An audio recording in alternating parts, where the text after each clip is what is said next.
The supermarket already looks deserted. The terrorists have been inside for hours by this time, and behind the meat counter, people have fled from the firing. In the glass square you see behind the yellow sign is a large fridge. In the corner, hidden in the false ceiling, there are still 3 attackers waiting to kill. Behind the meat counter are their first victims. It's a sight far too gruesome to show, a pile of 8 mangled bodies. Shoppers and workers gunned down as they cowered behind the counter.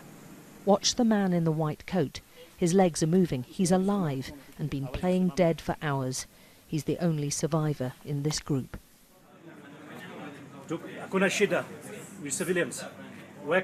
Slowly, one by one, staff are coming out of the fridge. Terrified and shivering with cold, they've been hiding inside for hours.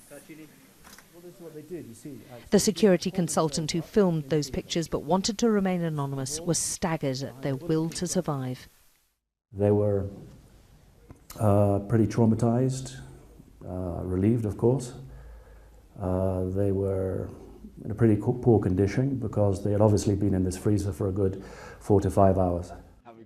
We met the man who played dead behind the meat counter. We've sorted his legs out and he'll be fine. It is his leg which was shot, yes. Fred Basir was able to smile for his visitors, but was still too traumatized to talk of his ordeal. He was shot in the leg and had to lay still for hours next to those already killed. He must have been there for a good 4 or 5 hours, inert like that, not moving. Trying to pretend he was dead? Absolutely, yes, absolutely.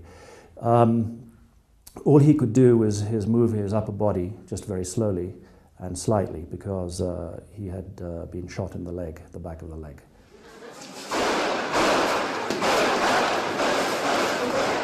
The supermarket's size and layout meant civilians were easily trapped at the rear when the attackers marched in. Footage taken in the minutes after they burst into the supermarket show the mayhem and fear that they caused. People were scattering everywhere they could and diving behind counters, including the meat counter.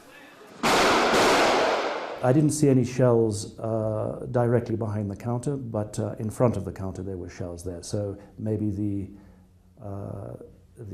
terrorists actually used the guns over the counter to shoot them. And in that way, this worker managed to be a bit fortunate, although he was shot. But against tremendous odds, Fred Basir lived. Alex Crawford, Sky News, Nairobi.